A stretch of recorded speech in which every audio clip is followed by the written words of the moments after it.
Hi, I'm Tom Eschen, the host of this Power and Politics podcast, the conversation about the issues impacting New Yorkers the most with the people that are making those decisions, holding them accountable along the way. Today we speak with Phil Steck, who just won his race in the 2024 election for New York's 110th Assembly District. We run through a whole bunch of topics, including his reaction to the election, both locally and nationally as well. He also speaks about the message of the Democrats here moving forward and what he thinks the party needs to do to get better traction, not only in his district, but also beyond that to New York and the rest of the country as well. We also speak about the recent minimum wage raise here and what he thinks that can impact New Yorkers, along with potential pay raises for lawmakers this year and the impact New York City has in all of that. We speak about the Albany airport, immigration, and much, much more. Thank you so much for listening, and make sure you subscribe wherever you get your podcasts, Power and Politics, also on YouTube at CBS 6 Albany. Assemblyman, thank you so much for coming on with us. Tom, it's great to be with you again. Yeah, 110th District. You won your election on Tuesday. Covers town of Colony, Guilderland, Niskayuna, Schenectady, all parts of that if you want to know where he is located, some of those suburbs in Albany County. So first start with that, the news that you had won. I guess why do you think you were able to get your 7th term in office? Well, I think I do a lot of door-to-door. That accumulates. Obviously, you can't do the whole district every 2 years, but over the 10 years I've been in, it gives me a good sense of what the people want. That's how you know.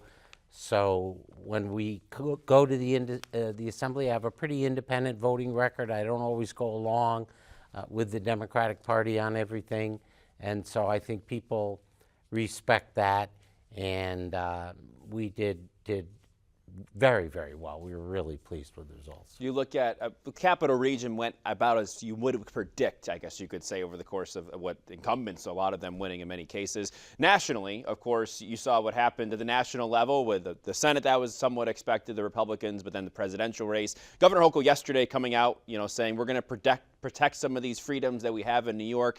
And today, Governor Newsom in California calling a special session for what his team had called to protect against the Trump policies and what have you, protect freedoms, they call them there. Do you think, Governor Hochul, do you think you should call for a special session? I don't think so, because we have done a lot of this already. The Proposition 1 just passed, but for example, with respect to abortion rights, that was something that we had previously done. I don't see anything much left to do in that area. With respect to immigration, that's a federal question, and we just kind of play with the hand that we're dealt on that. So I don't see a need for a special session in New York to deal with any Trump proposals. What do you make of the red wave, as they call it, that, it did happen? I mean, New York did flip 3 seats in the Congress, but you saw the pump of red, especially across that presidential line. What do you make of the messaging from the Democrats more so than Well, I think the Democrats have lost their way. I have to agree with Bernie Sanders. I was a Bernie delegate. And I think in the 2016 election, Bernie and Hillary, Bernie was trying to focus on economic issues of concern to working class Americans. And I think the Democratic Party has gone off the rails on identity politics and Wall Street economics. The Democratic Party only exists when it's serving working class and middle class voters, and I don't think Clinton or even Obama was strong on that. You talk about some of the policies and speaking to the things that people feel, right, more so than anything else. I think I've heard a lot of that in the last couple of days, that the party was missing that, and something that you have been a proponent of is the minimum wage. Do you think being more active and more proactive, not just at the state level, there was nothing really mentioned, and there were mistakes that were made. For example, I've been a big advocate of the stock transfer tax. On the stock transfer tax, people hear the word tax and they get crazy, but it's a half a penny per dollar. It's just that so much stock is traded. You have these frequent traders that trade by machine. It raises a lot of revenue. I think if Joe Biden had done that and put that money into something for the public, we'd be in a better position. But he gets blocked by Chuck Schumer because Schumer wants money from Wall Street for Senate campaigns. It doesn't help. You have to deliver the goods to the people. I think Joe Biden did a lot of that. I think also the dark money in politics, the billionaires spending all this money on Trump. When I watched the Molinaro and Riley ads, Molinaro didn't even pay for half of his stuff, and they were attacking Riley viciously, and I give the voters of that district credit, because here's Molinaro saying he's a bipartisan guy, but then he's attacking his opponent with absolute fervor that I think kind of contradicted that message. But I think the Democrats, giving money for chip fab or whatever that is, that doesn't do a lot for the average voter. We've got to bring down the costs of university education. We got to make sure people have pensions. We've got to improve Social Security. All those things that matter to people's pocketbooks. Healthcare is a disaster. In Albany Med has the longest ER wait times of any hospital in the state of New York. That's something that we as Democrats should be fixing. So I think we've got to focus on the economic issues and not on a lot of these identity issues. Back to the minimum wage portion of this. Do you think, I know that New York did raise it, was it during the last session, if you will. Do you think that's making a difference? And how much farther does it have to go? I know that you've been a $20 an hour and go up, adjust for inflation first person. Do you think that's still attainable? And maybe that could be something to address some of those issues you just talked about. Well, it certainly would be a hard sell to a lot of businesses that rely on lower wage employees. But the problem that we have now is that the cost of housing is so high that people at the minimum wage can't afford any place to live. So you can do one of two things. You can raise the wage, or you can try and figure out how you're going to make housing more affordable. Between the cost of housing, the cost of medical care, if you're fortunate enough at a low income to send your child to public university even, it's all very costly today. And, you can approach it on the income side, or you can approach it on the cost side. I have a question about the housing, because we were talking about this the other day. You think about, of course, a lot of people on the Republican side that were running said out-migration, number one, you lose 100,000 people. I can use the word bunk. Why is there a housing crisis then? The out-migration is directly related to the housing crisis. Most of the out-migration is in the New York City metropolitan area, where people can't afford to live there.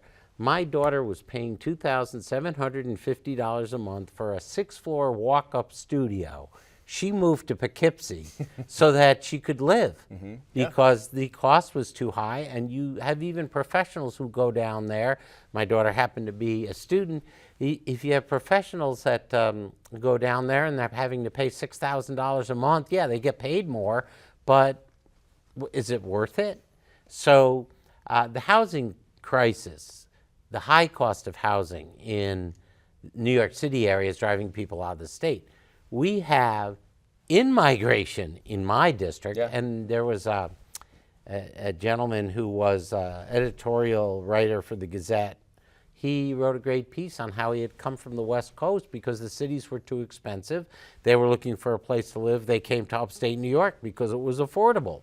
And that's happening all over the country. It's not just New York. People are fleeing the very expensive cities. That's what's really going on. And I guess then in New York City, if that's the big issue, Saratoga, it's very expensive to live there as well. I know it's a little bit north of where you are. Yeah, but you can go out of the city in Saratoga and get some more. Why is it so expensive still? And why are those in New York City? Why did your daughter have to leave? Why are people in Saratoga being priced out of living there? I guess what is driving those costs if it's not stock? In New York City, it has to do with people who don't live in the city buy properties there and are allowed to do that. And you have people from all over the world who rent apartments just for pleasure in New York City, and it's driving up people from the United States who are wealthy, have places in New York City, even though it's not their residence. So they're building luxury housing everywhere. You go around even in the city of Albany, which badly needs affordable housing, and you'll see advertisements, luxury housing, right? So it's kind of interesting.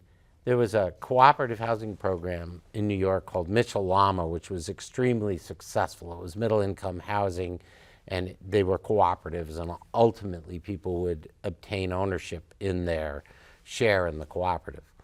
My grandparents lived in the first Mitchell-Lama project in New York City.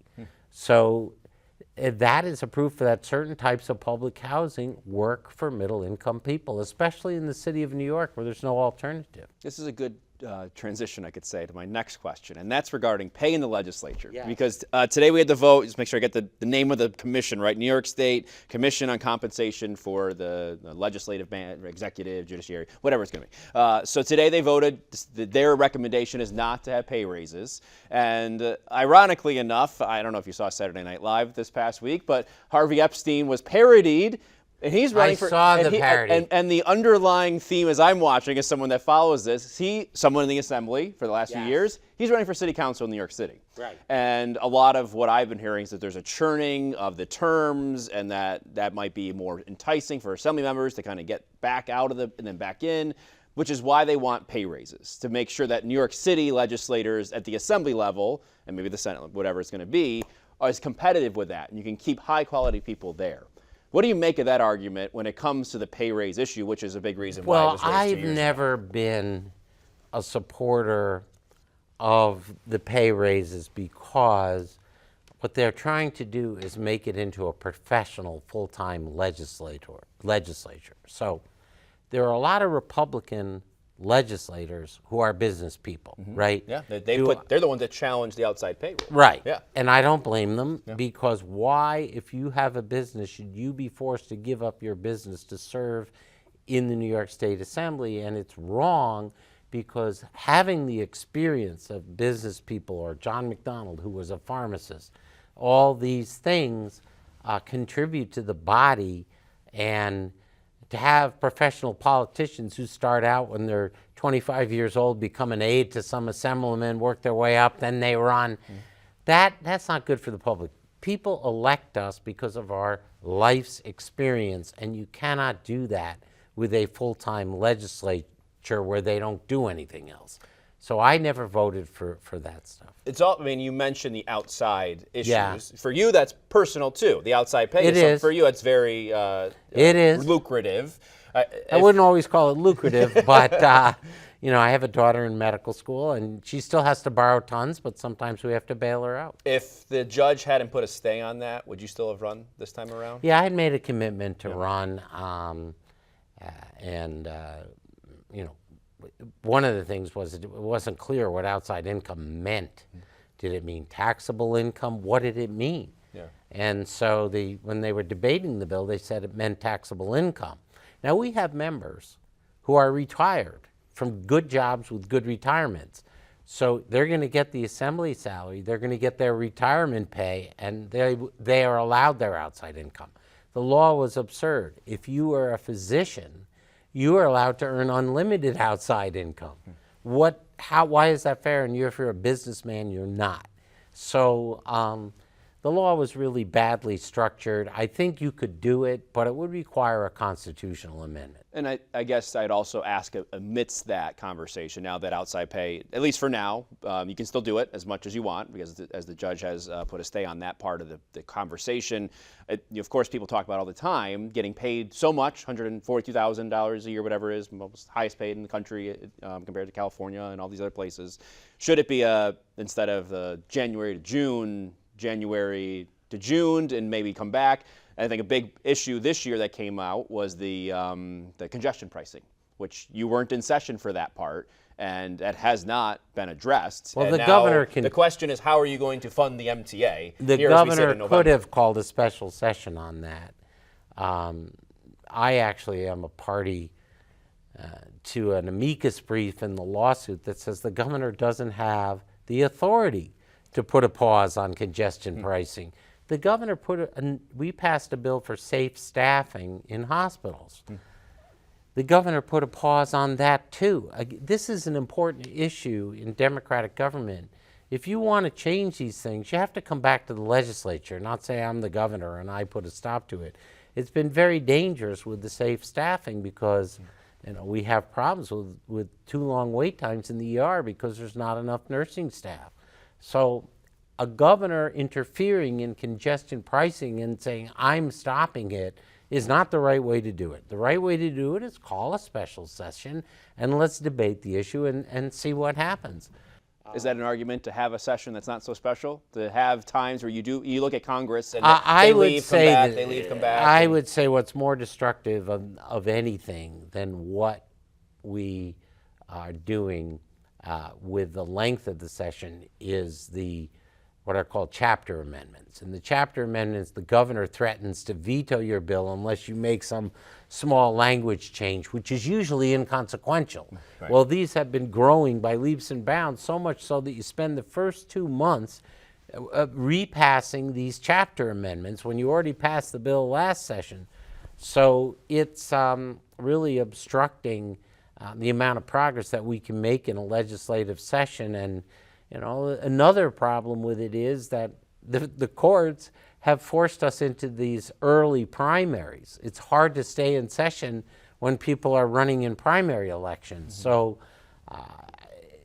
certainly it wouldn't be a bad idea maybe to add a couple months to the session to get some of these things done. But if we keep doing chapter amendments all the time, that doesn't matter how much time you add because it's a waste. That's definitely been something this governor has focused on. Yes. Let's go to the airport yes. Because we had news today of the CFO placed on leave because of some sort of staff complaint, if you will. So I guess I want to ask, how do you feel about this situation right now and the way things were handled with a project you just walked through a couple weeks ago and where all that's I think going? One of the great myths about this whole thing that was created was that Phil Calderon was some non-political manager. That is not the case.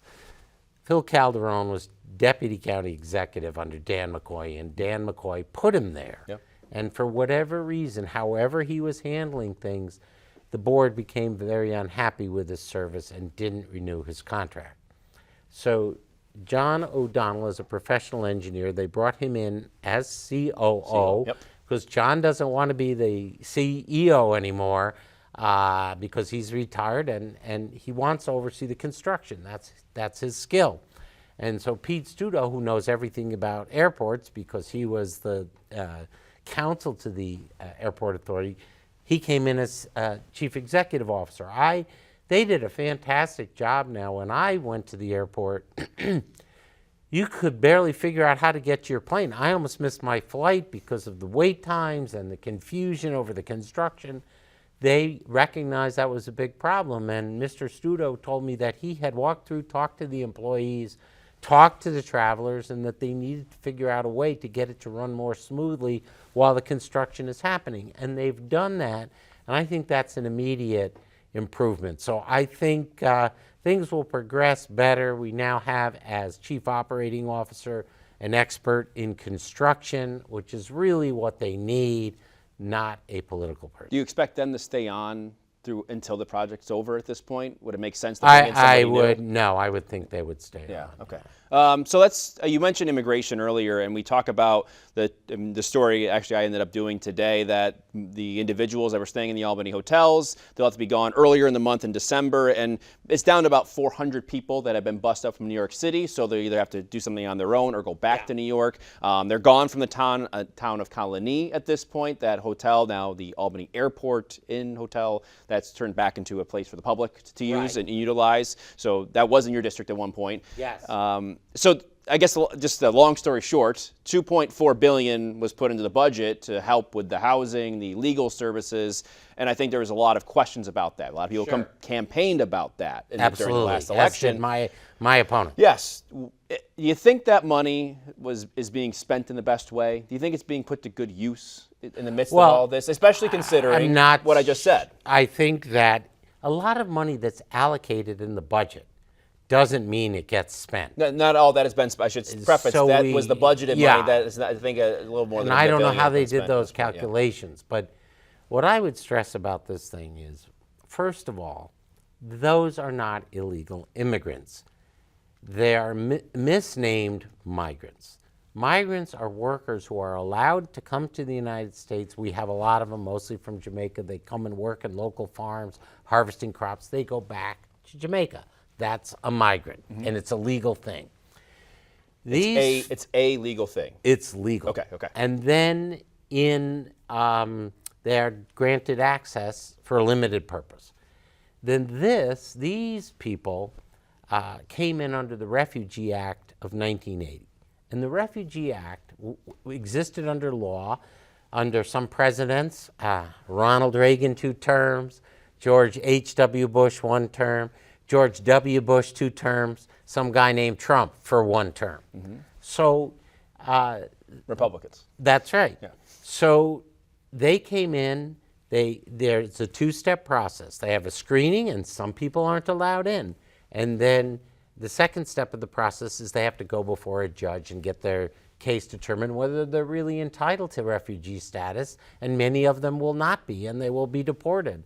So basically, and if they were illegal, the state of Texas would have sent them back to Mexico. They wouldn't have sent them up to New York City, but they took advantage of the fact that New York City has a law that they can't refuse to shelter anyone, and they were getting overwhelmed, so they sent some up here. So it was more that law than the sanctuary law, right? Correct. The right to shelter law. It's the right to shelter. Yeah, because I think a lot of people blame the sanctuary law on Well, the there buses, is not. but it's not a law. It's more sanctuary of a name. I just had a conversation with an immigration lawyer today. I'm like, it's not really. There's not much weight to that. Right. It's so more of a all hey, it you can't means correspond. is that local law enforcement doesn't spend time running around looking for illegal immigrants. That's a federal job for ICE. Yeah.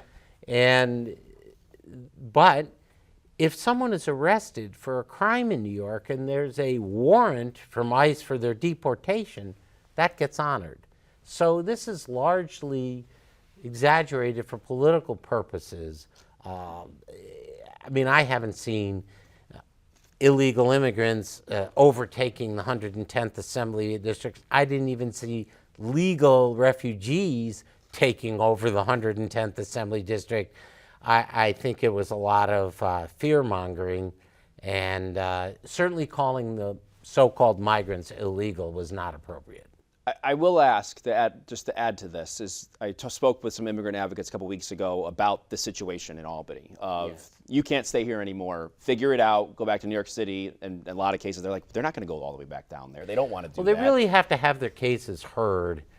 So where is the money, this big pot of money, why is that not being given, used to help them attach these immigration attorneys instead of the local nonprofits that are trying to facilitate, that are doing so much work to do this? The problem is that attorneys are expensive if they're in private practice. The attorneys who work for the not-for-profits are much less expensive. And in all of state service, we use like I'm the chair of alcoholism and substance abuse. A lot of our treatment is done by not-for-profits, because if the state hired the professionals to do the treatment in state facilities, it would be much more expensive. That's why they use the not-for-profits. It's a cost-cutting mechanism. So let's move on to that, since that was a good jumping off point of being the chair of that Alcoholism and Substance Abuse Committee. Let's go to the Opioid Resettlement Fund Board and their recent consternation, if you will, trying to ask Kathy Hochul to issue this state of emergency around opioid overdose and deaths. Do you think that's a good idea?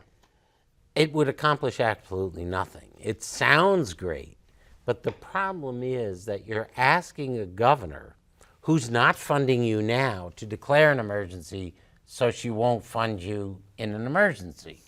It's the big mistake that was made is they should have never had an opioid advisory board, because it was supposed to be advisory and the legislature was supposed to decide where to spend the money. But what's happened is, and it wasn't supposed to supplant, that is, extinguish any portion of existing state funding. It was supposed to add. But it hasn't been that way because the governor's office, if we make a decision to spend money, they say, oh, no, it's not legal. You didn't put it through the advisory board. And the Office of Addiction Supports and Services strings out the money. Oh, you have to go through the procurement process and all that.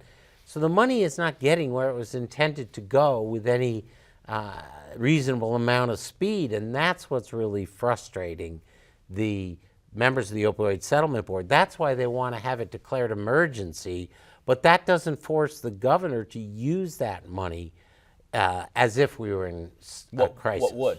What gets the money out the door? I think what gets the money is it has to be in the budget passed by the legislature and the governor and signed by the governor. If we can't accomplish that, then it's not going to happen. And if we accomplish it, the executive doesn't fulfill the obligations under the budget, then the not-for-profits that are supposed to receive the funds for treating people need to bring a lawsuit against the state and say we're entitled to the money. But they don't want to do that because they're afraid that the state will retaliate against them. Yeah. But I will say, amidst all this, the opioid overdose deaths did go down in the last year. Why do you think that is? It's because I think, number one, the emphasis, I'm very critical of OASIS, but the Commission of OASIS has focused on harm reduction. Harm reduction does stop deaths from opioids. We've done legislation to try and augment the types of medicines that are available. Is that the one? There are many different ones. But we didn't want to pick and choose, right? Yeah. We're not scientists, but our position was if it's approved by the FDA, it should be allowed to be used in New York. So, others. Narcan right now is the one, right? That's correct. That's it. Yeah. That's all that can. It's the generic Narcan. Yes. But that is the drug. Yes. This is science. Science advances. There are other drugs that have been developed that, Narcan is not the be-all and end-all for all of time. So that's one of the reasons. The state has, and credit the Commission of OASIS, for putting emphasis on harm reduction, which prevents deaths. Also, the governor did partner with us on extending the Matters New York program statewide, which assists first responders at the scene, and Matters New York already has treatment beds available. So it helps tremendously to get people into treatment. There's a tendency to write people with addiction problems off, but I had an amazing experience when I was a young lawyer. I represented a woman, and she ran a insurance agency, was a very successful businesswoman. There was a lawsuit out of the closure of it, and she wanted lifetime health insurance. And I asked her why, and she had acquired hepatitis from intravenous drug use, but she had been rehabilitated and was very successful. So I think that we need to continue to pursue these policies. I'm not a big supporter of holding up the funds from the opioid settlement. There's another fund, you may recall, it's called the Opioid Stewardship Fund, and that was funded by a tax that the governor put on the opioid manufacturers because they had promoted opioids to such an extent that people got addicted even after the need for it as a medical treatment was done. Yeah. And so that money, and when we were doing the budget, there was something I wanted to fund, which was job placement for people in recovery, and the governor wrote it out of the budget. Yep. I said, why don't we fund it with the $200 million that's in the stewardship fund? And then I was told, oh, no, that money's not there. Well, so we passed legislation for an accounting on that because we want to know where that money is going. So I think we are doing some really good things. We put money for the first time. We gave special funding for not-for-profits that treat co-occurring mental health and substance use disorder. I consider that a pretty significant accomplishment. Something you've been working on. Correct, That's yes. big for you. In this same realm, I do want to ask about the .05 conversation of BAC, level? Of if that has any, I know that's something that a lot of advocates have asked for, to lower that threshold of the acceptable BAC from 0.08 down to 0.05. I'm not aware of anything No tangible movement in that committee. Yeah. But, you know, not everyone who gets caught with a DWI is a habitual drinker. And I certainly think there could be a lower level charge for someone who would be maybe not intoxicated, but driving under the influence. And there might be a place for that. But I don't think that comes from my committee. My committee is about prevention, treatment, and recovery. And that's more law. And the treatment programs that we have. One of the things that's really interesting is that we did a bill where family members who had a member of their family who was addicted could bring a proceeding to compel them to go into treatment. And I was told by advocates, you can't do that. They have to accept treatment themselves. Well, by the way, that's what happens in DWI cases. They get arrested and they get mandated to go to treatment. Yeah. And yet, do a lot of people fail? Yes, they do. But eventually they succeed. And so it's been very effective in dealing with alcohol. I think we could do the same with drugs. A couple more topics to get to. I do want to ask, since Prop 1 was passed just a couple days ago, as a lawyer and someone that, as we know, this is going to go to the courts. There's a lot of different issues, and that's probably what Republicans are banking on when they talk about some of the things that they thought were part of this. What do you think happens next with Prop 1 at this point? I mean, I don't know what litigation there is going to be. Constitutional provisions are vague by their nature. I mean, let's just take the Second Amendment. 40 years ago, the Second Amendment's interpretation was certain. But now it's different, totally different. So you don't know how the courts are going to interpret, but I'll make a couple points here. First of all, the Republicans, I don't like to make it partisan. The Republicans, however, use the phrase national origin as if it meant citizenship or immigration. Not true. National origin, I've been practicing civil rights law for 35, maybe now 40 years. And national origin discrimination means you can't be discriminated against as a citizen because you're Italian or because you're Polish. Right. That's what national origin... Not the country in which you might have immigrated from. It means that, but it doesn't protect you. It doesn't give immigrants' rights. Right, yes. So if I'm a U.S. citizen and my parents are German, you can't discriminate against that. That's no, right. you can't do that. That's what national origin means. And then, you know, they didn't say, if they had said citizenship or immigration status, it's different. Because it's vague, though, could that be No, because that is a upon? term of art, and it has a defined meaning in law. Okay. Then what was they were complaining about the immigration. Oh, and then they were talking about transgender people, biological men playing women's sports. There's nothing that says anything about that. We have a law called gender, the Gender Expression Non-Discrimination Act, in employment, in housing. You can't be discriminated against in housing or employment if you're a transgender individual. That doesn't mean that a biological man must be allowed to play women's sports. That would require, as most constitutional provisions do, if that would require an act by the legislature to say that that would be the case. And from what I've seen, for example, there was this was even on Bill Maher, who's a liberal political comedian.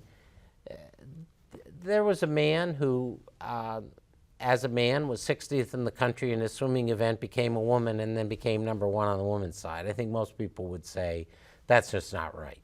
And finally, the climate, and I want to ask because I know you're an EV person, a driver. Yes. Why? So we've done some reporting about the Advanced Clean Truck Rule, and it's implemented, or it was voted on, adopted in 2021. It was supposed to be implemented in 2025. It's gotten all sorts of pushback, bipartisan now that we're getting closer to this deadline, that the percentage of heavy-duty EV trucks need to be sold by manufacturers. It's going to go up year by year.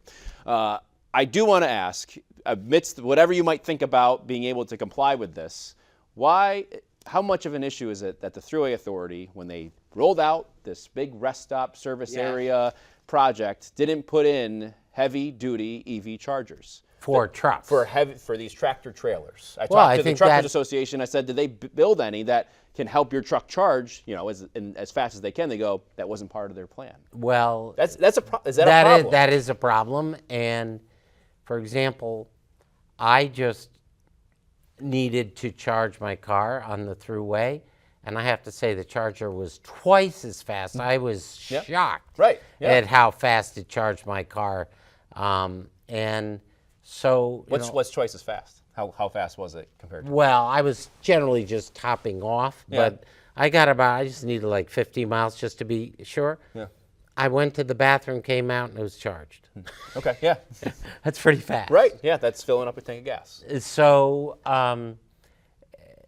but, if you're going to have electric trucks, you've got to have the chargers for it. Now, my chief of staff happens to have been a truck driver, and when it comes to trucking issues, Thad and I would meet with the industry, and we do this on trucking issues, and he knows what they're talking about. So we really haven't had that meeting. I do remember a discussion with a group about it, but there was nothing definitive, and this issue of the rest stops was not brought up at that time. I will say this, that CDTA has electric buses in the field. Yep. They're able to do it. Mm-hmm. So we have to ask why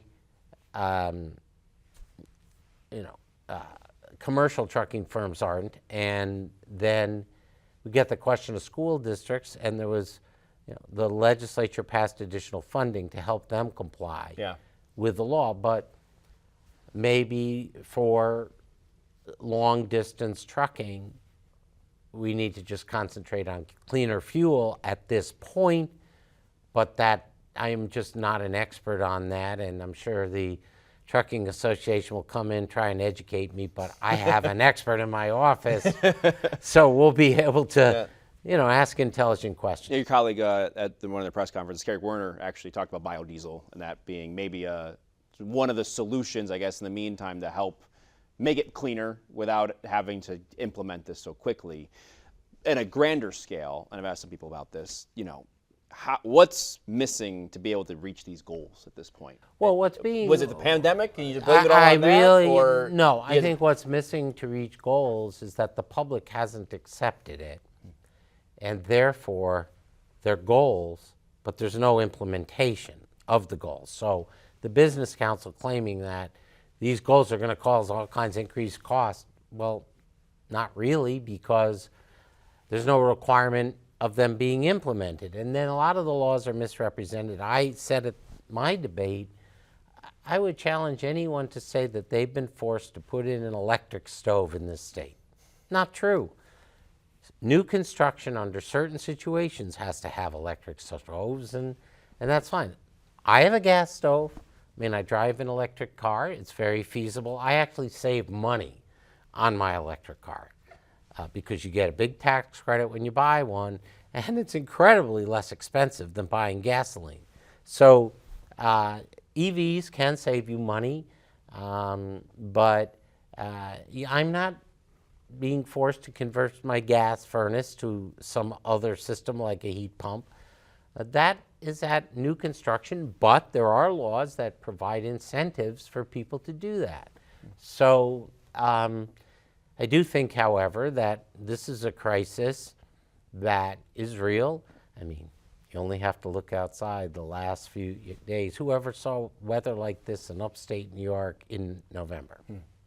finally, as we look ahead, 2 months to the session starts, what would you deem a success? I guess, what do you want to see change here? Because you would hope that every session is the impetus of some sort of change in the state to help. And you look at what happened on Tuesday, especially looking at some of the frustrations people might have had, some of the concerns that the Republican Party spoke to and people responded to. What can a body in New York dominated by Democrats do to help regain some of that trust, especially well, I on can both give sides you of the an aisle? example of what happened in my district in Nistiuna, where there was a tremendous increase in water rates. And it was kind of selective. I've been to houses where people were paying the same for water as I do in Colony, which isn't all that much. But other people apparently got hit hard. But Jim Tedisco and I had introduced a bill several years ago. And the bill was for a fund for water and sewer infrastructure improvements. We have a fund. A lot of the paving that our towns do of town roads comes from the CHIPS fund.